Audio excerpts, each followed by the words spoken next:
access it, and the relationship with regular everyday consciousness, your lower consciousness, or your natural way of thinking about things. So I'm going to write these down on this whiteboard to kind of give you like a visual on how this works. But a lot of times in spirituality circles, you hear about the higher mind, you even hear about the universe. And essentially what that's talking about symbolically is the supraconscious mind. They're all interchangeable and you can use them. They're all the same language. Superconscious is the universe, is God, that will help you to manifest and help you to just live a better life in general. Now, it goes like this. This is the simplest way you can understand how this works. So I'm going to write it down on this whiteboard here.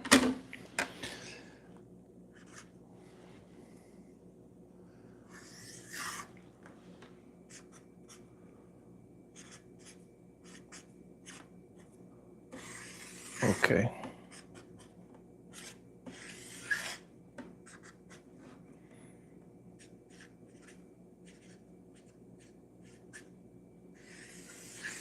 All right. So this is what happens. Up here, you have the superconscious mind. It is the highest mind that you have. Now, this is connected to your subconscious mind here. So the subconscious is connected to the superconscious directly. Your conscious mind is down here. So this is the mind that we're at right now. We're just regularly consciously of the world around us. Now, what makes this one interesting is that this is connected to the lower mind, we call it, and the subconscious mind. So this kind of puts it in between these two. So what happens is in our daily conscious life, when we're living our life, we can get influences from the external world, our lower mind. So if we're trying to manifest, let's say we're trying to manifest money, we look around and we say, well, I don't know how this is going to happen, and nothing is going to happen because I don't know anybody, I don't have connections, and I'm broke. So we look at the physical evidence for things. So this impresses our conscious mind, which then goes up to our subconscious because it's connected. So the conscious mind is bridged with the subconscious and then the physical sense reality that we live in every single day. So with all this in mind, this is what happens. We want to manifest. So what happens is when we ask for something, let's say we want money, we want a marriage, it goes like this. It impresses the subconscious mind, and then it goes all the way up here to the superconscious, and then the superconscious always says, yes, it's yours. But since our conscious mind is here, we get impressed usually by the external reality or our lower mind. The doubt, the fear, the guilt, all of these things get in the way of us manifesting. So our conscious mind is impressed mostly by this down here. So our subconscious mind is also getting impressions from the supraconscious mind up here. So it actually makes its way down to the subconscious into our conscious mind. But what happens is, since usually we're stressed out, since usually we have a harder time with sort of relaxing sometimes, it's hard to hear what the superconscious is saying. It's hard to get the impression of what we should do next.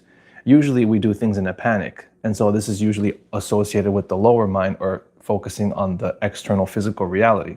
So instead of being impressed by what you should do, being guided by God or the universe or our highest mind, supraconscious, we're taking now impressions from the external world. How am I going to get this done? We start panicking. We start worrying about things. We worry about how things are going to be done.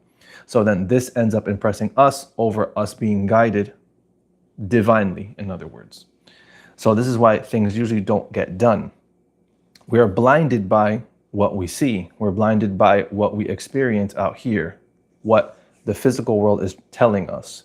And so when we're locked in by this, then it's hard for us to make movements. It's hard for us to actually believe because we're now just stuck down here in our physical reality. So everything starts with trying to meditate and listen to the impressions that we get from our higher mind, the superconscious, that enter the subconscious mind. So now the subconscious mind, understanding how that works, is simply understanding that we are not always aware of what is going on in there. If we were, we would be able to catch all of the things that we're thinking about at any given time. So it's kind of like how our body lives and our heart beats without our permission. There's a lot of ideas and beliefs that we have that dwell in the subconscious mind, which then makes their impressions to make up our physical reality. So this is what is happening here when it comes to how this whole thing works. Hello, how you doing? And at any given time too, you guys can feel free to ask questions. I'm just over here talking about how consciousness works, superconscious, subconscious mind works in connection with manifestation, and how we get impressions, how those impressions make their way to make up our physical reality. So feel free to ask any questions. Feel free to chime in, even just a simple comment. But I was just writing down this little diagram here. Hopefully this makes sense. Just the superconscious, the subconscious mind, the conscious, and then the lower mind, or the physical reality, and how our conscious mind is here. We're here. And so this is bridged by the subconscious and the lower mind. So we usually get impressions by what we see and what we experience. So this is the challenge when it comes to manifesting, because we always want more for ourselves. We want better for ourselves. Those desires that swell up inside of us, they want to make their way out and be expressed. But what happens is this is hard for us because of the way we think, because of the way we're impressed by proof, by physical or external reality, physical things. It becomes hard for us. So it's not really a bad thing, because I don't want to have anyone take away that it's bad for us to be impressed by physical reality. But when it comes to manifesting, this is the one thing that I see with people that gets in the way the most. Because whenever you want to do anything, the first automatic reaction, the first subconscious reaction, feeling, is how am I going to do this? So the how always becomes the obstacle. But in manifesting, it's not about how. All you're doing is to point B. So many times we say, your problem makes your solution obvious. So when you have a problem, whether you're sick, the solution being the opposite, which is you're sick, the solution is to be healthy. But we always want to fill in the gap and say, how am I going to be healthy? What do I have to do?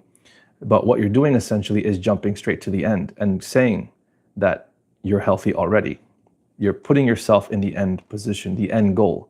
So you're no longer dwelling on what ifs, how, or anything like that. You're not asking questions. So when it comes to understanding the superconscious mind and how this works, is the answer to your prayer, your meditation, your manifestation is always a yes. So it's kind of thinking like, if you were to ask God for anything, the answer is always yes. It's like, can I have health? Yes, absolutely. I give to you freely. Here you go. But then we're the ones who always say, oh, I can't be healthy. And then you put on a reason, you put on an explanation as to why you can't have the thing that you want. Or you feel like there has to be a condition. There has to be something attached to it. We'll always find a reason why we can't have what we want. But we can have problems with accepting our manifestation, because this is harder for us to understand. And ultimately, this goes into understanding having things or love without conditions as well. Because what this means essentially is just understanding that you can have whatever you want without conditions. Once you understand that you can appreciate yourself, appreciate the world around you, it's a reflection of how you feel within yourself. So this is the highest form of consciousness. So now when it comes to the superconscious, the subconscious mind, what you're doing when you accept unconditional love within yourself is simply reflecting that outwardly. So you're no longer expressing the lower nature of consciousness. You are now moving up here into the highest form of consciousness, becoming one with God, becoming your highest self, whatever you want to call it. So what we're looking at here is just expressing the highest form of consciousness that we have here.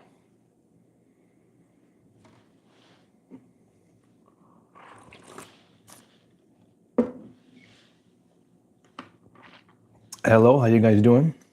Feel free to ask any questions. I'm more than happy to answer anything that you guys have here. I'm just talking about consciousness, how that relates to manifestation, how it influences our mind,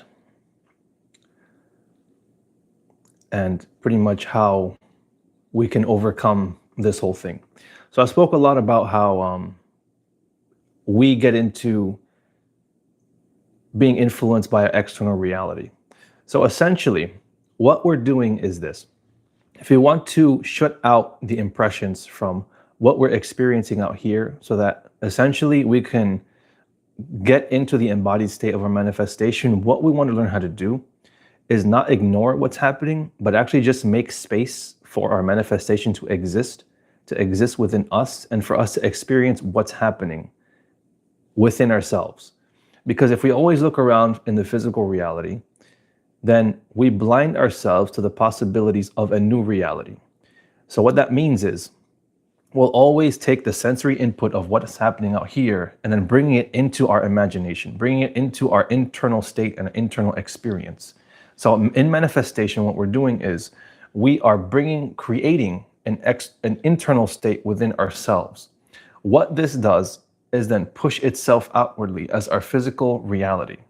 And this is the only thing that is happening.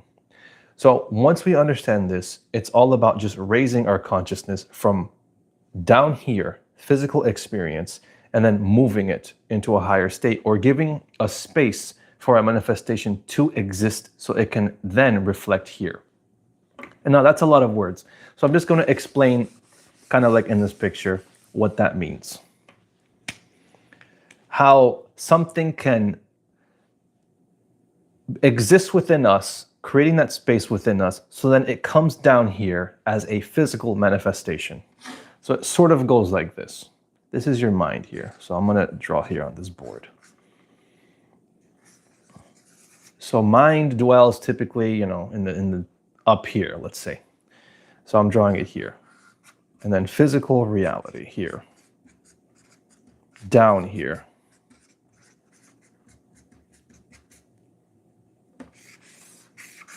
Okay. So hopefully you guys can understand this way. The mind is up here, okay? So when you internalize a state, you embody a state, it'll make its way down here, right? But what happens is this, usually, and I talk about this in one of my videos, reverse thinking. It goes like this.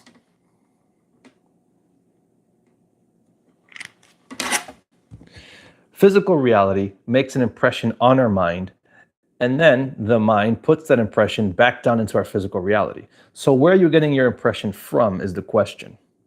And this is the relationship with consciousness and how it plays into our life. Because usually our physical reality makes impressions to our subconscious mind, which then materializes as our physical reality. But if you can give yourself your impressions from your own mind, make that state yours, feel it and experience it, that impression then materializes as physical reality. So it can happen both ways. You can look around your environment, that can give you the impression that makes you feel something, and then that continues to manifest in reverse. So the physical reality is impressing you. Your mind can impress you in the same way. It just requires practice. Now, some of the things that I find useful in doing this are things like meditating. Everyone's different. Some people do well with meditating. Some people do well with vision boards. Some people do well with journaling. Some people do well with understanding themselves, the mind. But what you want to do essentially is just create that space within yourself. Give it a place to exist. If you're trying to manifest money, if you're trying to manifest a partner, give it a space to exist within yourself. So what that means is, if you're good at meditating, you're going to meditate, you're going to visualize, you're going to make that state as real as possible, experience it, use your 5 senses in your mind to make that a reality. If that's not something that is easily done for you, you can get into writing, creating a story about what you want for yourself. So you're creating an experience, which then you read, reflect back to yourself, and now you're getting an impression that exists and then internalizing it. So you're using whatever tool you have, whatever technique you want, because it's not the technique that manifests, it's you. You're the one manifesting. So this is the secret, I guess. It's not about what technique, what tool, it's all about what works for you. How is what you're doing impressing your subconscious state? What are you doing to impress your own mind? Because what happens is this too. I've noticed that sometimes people, they get into meditation and they're just creating a story about something. Like let's say they want more money. Now they will create a whole scenario, a whole picture, a whole story. But what happens is they're not actually in the story.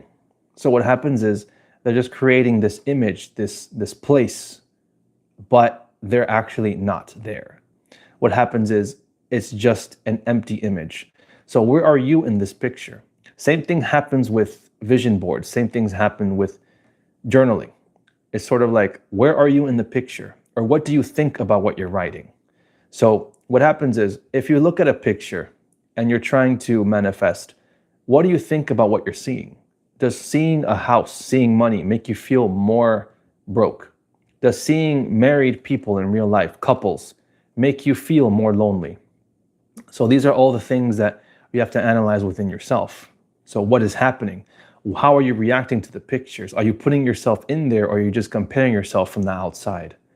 So even in meditation, even if you're good at meditating for hours, and you can do that, it's all about putting yourself there, putting yourself in the position where you are the one experiencing it, putting yourself there internally. So that is essentially how you will always impress yourself, because whatever impression that you're getting, whether you realize it or not, is actually existing and pushing itself out as your physical reality.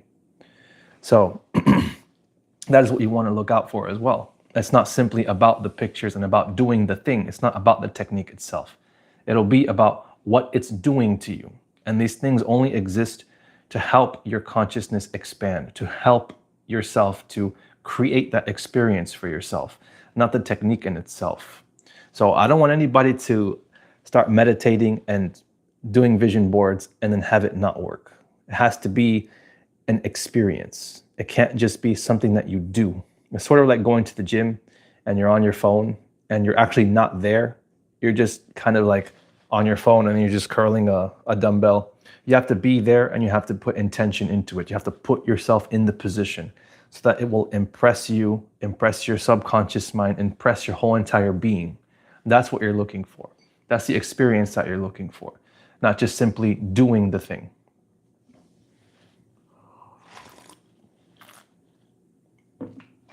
I find this too as well. A lot of times when you think about manifesting, people want to put effort into it, but it should be very effortless. The only effort you're doing is putting yourself in the manifestation.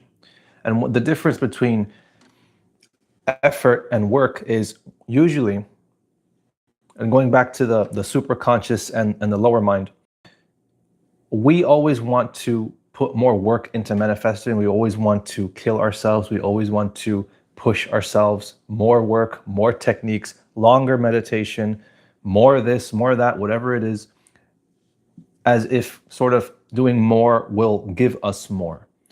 But this doesn't work typically, because manifestation works on feeling naturally, not putting so much work, not overexerting yourself, because it's not about the work. Now, in mysticism, we speak of work just simply being embodying the state. That's the only work that you have to do, really. And then everything else will happen naturally. So it works like this. Taking on a state will then present exactly what you have to do after that for you. So typically I mentioned, when you want a manifestation, you want whatever, your first reaction is how. But in manifestation, it works in reverse. So your state, once you embody that and you create that within yourself, will tell you exactly how. So this is your reality.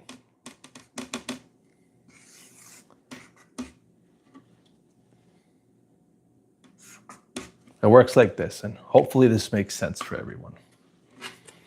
You want to start here, embodying the state that you want. So you're going to start thinking from this state, not from your physical reality. So you want to start from your embodied state, the version of you that exists, that has everything that you are manifesting. This will tell you how things are going to be done, and then that will lead to your physical reality. But if you start from your physical reality and go on how, that's in reverse. You will never get to your physical reality manifesting in real life. It'll be stuck in limbo because you're not supposed to be stuck on how things are going to be done.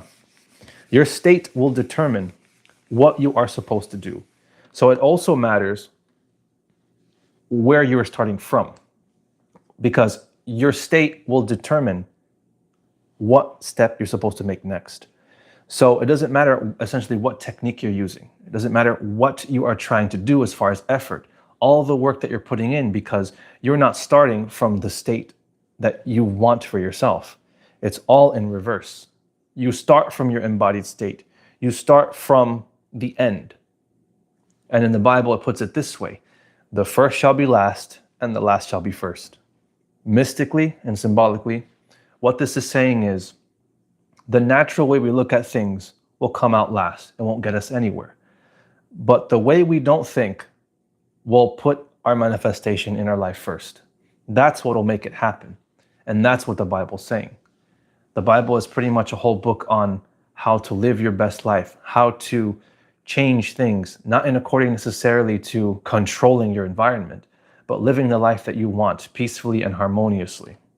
So once you understand this, you can understand how it's telling you to live your life, not as a book of morals or right and wrong, but as a guidebook to help you create and help you to be at peace in the best way possible. Because manifesting isn't just about manifesting physical things and being materialistic. It's about manifesting your experiences and what you experience in your everyday life, in how people see you, how you see yourself, and how you experience everything around you. Because everything that you feel within yourself will always follow you no matter what you do. And this is why many times the same lessons repeat. We meet the same kind of people and we make the same kind of mistakes. Not because we're supposed to, or God likes to punish people just because he thinks it's funny, but just because we have to learn that there's more to life than just living it every day in the mundane. We have to realize that we should put ourselves in the creative space here, creating our environment, creating our experiences, and making them the best ones that we can experience for ourselves.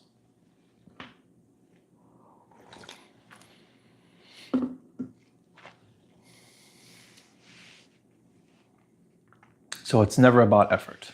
It's never about doing more. It's actually about doing less and doing it the right way. So if anyone has any questions, feel free to ask. There's always space for anything you guys have. You know, there's no such thing as a dumb question or anything like that. But that's essentially how it works. Hopefully that made sense. It gets kind of complicated, and I feel like sometimes I just kind of ramble and my words go all over the place, but that's how I understand things, and that's how I encourage everyone to think from. Think from the perspective where you can create your reality. It's not about killing yourself. Nobody wants to do more work and kill themselves anymore. Everybody wants to just have a peaceful life. We have more in common with each other than we think. Nobody wants to make these intense efforts to fight with each other and everything like that. But it all happens within ourselves, and then it just reflects outwardly.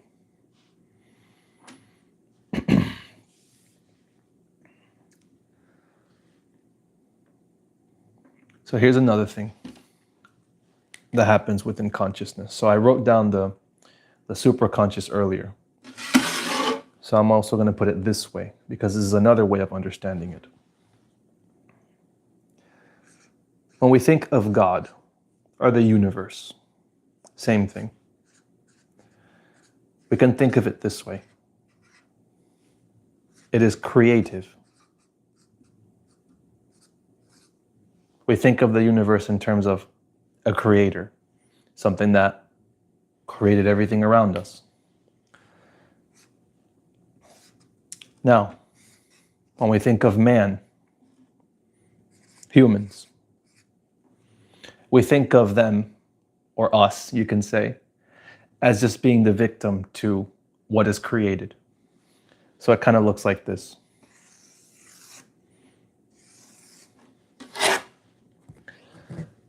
God, the universe, is the creator. They're creative. They're in charge of creation itself. So they're the highest form of consciousness, right? When we think of ourselves, we usually put ourselves down here in this position, man, which is completely understandable. This is what we experience every day. Being a regular person living on Earth, a man, a human being. So when we think of us living here, we usually think, well, we're just victims to everything. We're just experiencing this life, going through it in our everyday life. But when we come down here and embody this state of consciousness, which is natural for us, I'm not saying that it's anything wrong or bad, it's just something that is normal, then this automatically in the hierarchy puts us down here, not in the creative state, not in the creator seat. So we are simply underneath everything until we learn how to put ourselves, man, in the seat of God or the universe or the creator. And this is essentially what we're doing. A lot of times in New Age circles and things like this, you hear about, I am God, and we have to aspire to be God. It's what essentially this means is we're putting ourselves as the authors of our life, the creators, in other words. So we create our experience through our conscious, through understanding that how this works. Because otherwise, if you don't, our consciousness just takes the seat underneath everything. And then we just become victims to life itself, where there's nothing we can do. If we're just the victims and everything outside of us is the problem, then by natural consequence, what happens is there's nothing we can do and there's nothing we can ever do. In order for things to change, everything outside of us has to change. So if you want to live the life you want, from this perspective, we just have to change the opinions of others. We have to do more. We have to work harder to impress everything around us to change. And then that's how it changes. But when you think about it differently, you switch your perspective, and then you say, you are in the position of the creator, then there's nothing outside of you to change. All you have to do is change yourself, and then by consequence, everything around you changes. By a change of perception, change of conception, this is how that happens. So it's all about the change in your perspective, the change in how you think about things that will start to change your life. And this is a better perspective than the perspective usually we have naturally, that we are just victims to life, because you are the author and the creator of your own life and your experiences. So just this simple change helps you to understand this. And this is what manifestation is: understanding the supraconscious mind, raising your consciousness from the state of just man, from the state of just the victim of this, to the creator seat, upgrading yourself essentially.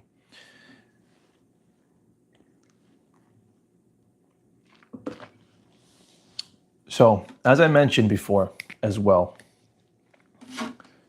your subconscious,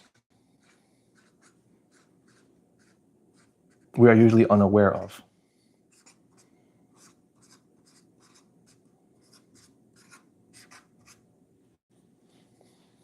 So I'll do it like this.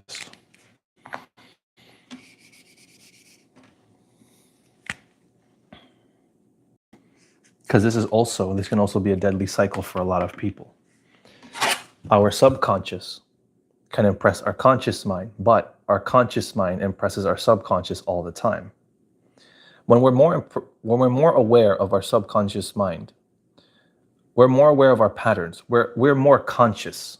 This is another thing that I see when people talk about subconscious mind and conscious mind, is many times people feel like a victim to their subconscious mind.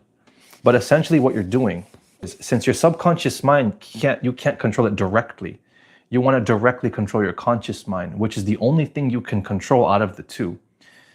But what happens is the reason why there's a trap between the conscious and the subconscious mind is because you are not conscious.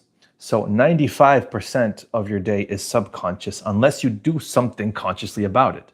Then you can change the way that your subconscious is impressing you. Once you are more aware, you start impressing it upwards. You start putting your impressions up there. So from no longer being a victim, just being a person living here, you change your perspective. You're now impressing your subconscious mind. Now in creation, in manifesting, it is your subconscious mind that creates. It is the mind that births things. Now to get symbolic with it, your conscious mind is masculine. Your subconscious is feminine. So what happens is your masculine mind puts impressions onto your subconscious mind, or at least it should, if you are consciously aware. What happens with those ideas and impressions is they make their way to the subconscious mind, incubate there, in other words, grow, and then give birth, essentially. Giving birth just means existing in your physical reality. So the conscious mind always gives those impressions. When your conscious mind is not active, when you're not the one giving impressions, the subconscious mind gets impressions from the physical reality, from your senses, in other words. This then incubates and then grows and then becomes your physical reality. So it's important for you to become conscious, to direct your life, because you cannot do anything about what your subconscious does. It's kind of an empty thing. It's sort of like the way they describe it is it just being a field, and it accepts whatever goes in there. So if you ever farmed in your life, I used to farm years ago. It's an empty field. Now you know that when you plow a field and you just leave it there, something will grow there. Now your conscious mind is the farmer. What you want to do is determine what goes in there. Because if you just leave it, then grass will grow there. Maybe a tree will grow there, maybe some corn, whatever decides to fly in there. And it can just happen from anywhere at any time. So being conscious just means being aware of what goes into your subconscious mind. You can't control your subconscious mind. You can't do anything about it. But what you can do is control what you are doing, what impressions you have. You're the farmer. You can't do anything about the field you have. You can either just clear it or you can choose what goes in there. And then you can take care of what you want, the impressions and ideas, beliefs you want, and then that will grow because the field will nurture whatever idea goes in there, whether good or bad. So this is another thing that we have to be aware of when it comes to understanding the levels of consciousness and how they work in creating our reality. Now, here's another thing. This is one of the final things here when it comes to consciousness. The supraconscious is considered God. I mentioned that earlier.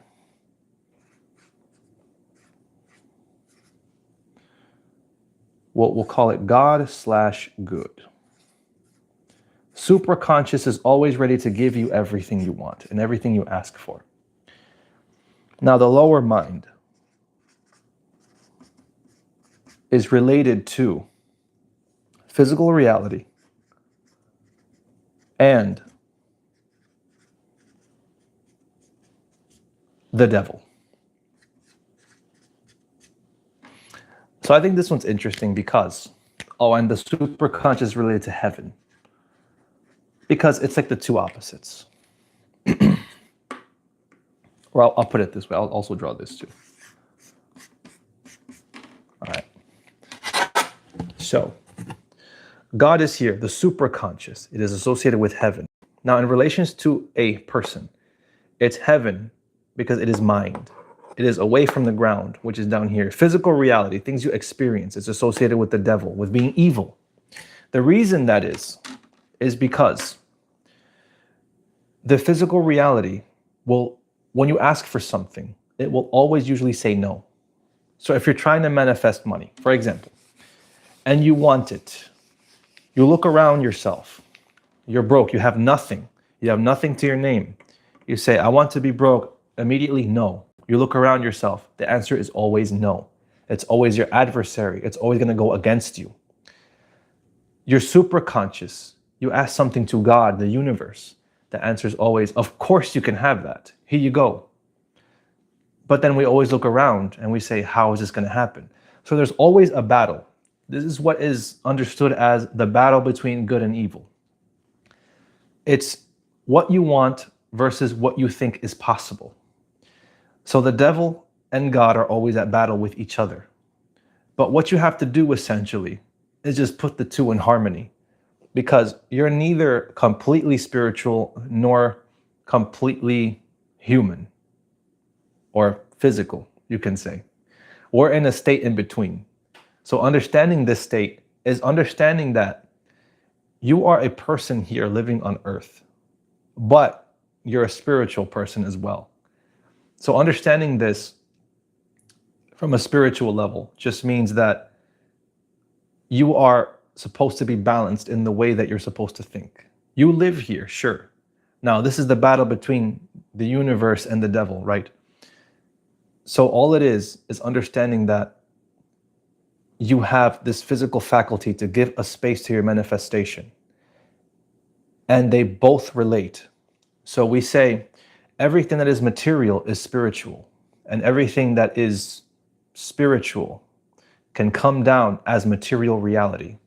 This is one of the secrets to manifesting, because it puts in harmony the material world and the spiritual world. The spirit world bridges with the material world. It's always manifesting. It's not like they're enemies. It's not like they're opposites. Material things, what you're experiencing, is spirit in solid form. That's all. So it's just material world exists to show you what your physical state, what your internal state is. And it just reflects outwardly. So if you want to know what you believe, there is something that is happening out here that expresses itself in physical reality. Your internal state pushes itself outward to show you. So an example of this would be something like somebody who feels stuck in their life mentally, who feels like they can't do anything, will be in a position where they cannot do anything physically. Whether this can manifest as an injury where you can't do anything, or it can manifest as just having a lot of fear, or even being in a prison where now your freedom is taken away from you. So every internal thing that we feel just manifests itself outwardly as something. And this depends on many things. But it's all about the relationship with the spirit and the material world. They're all the same. So understanding this is having complete balance and understanding how the whole scheme of the universe works. In reality, there is no fighting. There is no good and evil. It's just one.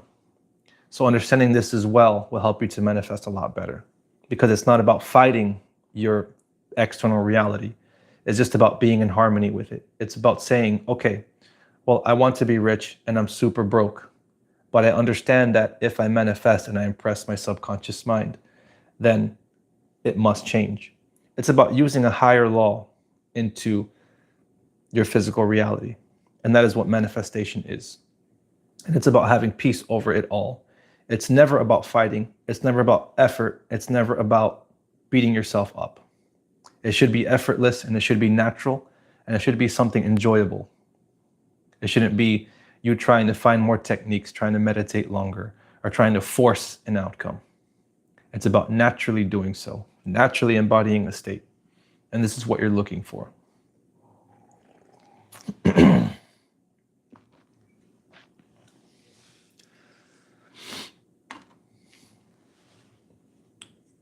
So that's pretty much what I wanted to talk about today. Supraconscious, the conscious, the subconscious mind, how these things work. If you understand these things, you pretty much understand manifestation. You understand how your mind works and how your mind plays a big role into all these things, how everything works. So there's always something that you can do. You're no longer a victim to life itself. You're not a feather in the wind. You are the wind. In other words, you're the one directing everything. So once you change your perspective, you change your life. So now, if anyone doesn't have any questions, I'll go ahead and just start wrapping up here. But always think from that perspective. Always think that there is something that you can do. Put yourself in the creative space, the God seat, the throne, in other words. And be in harmony with your physical reality as well. Just understand that there is a higher thing at play here.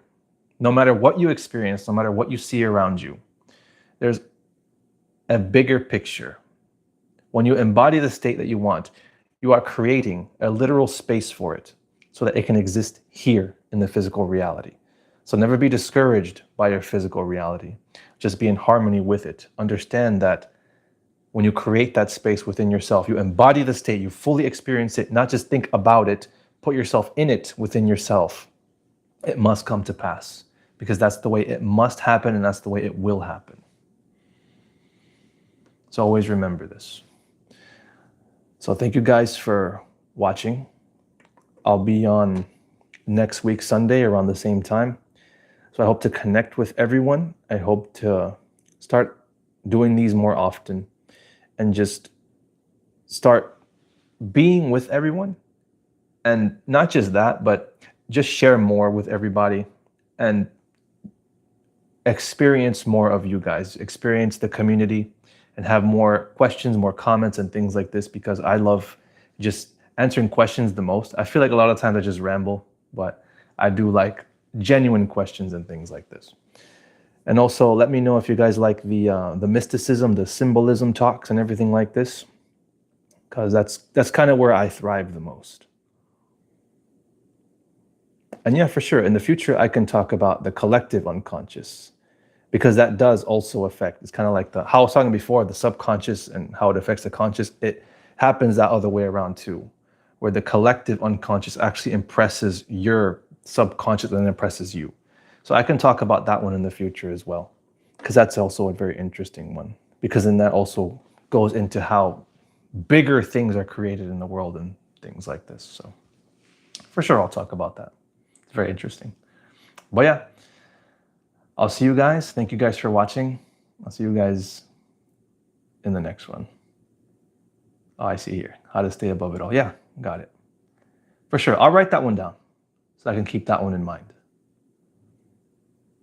Collective unconscious, how to stay above it all. How to be in harmony with everything. Very interesting one. All right. Well, I'll see you guys. Thanks. Take care and stay warm as well. It's cold.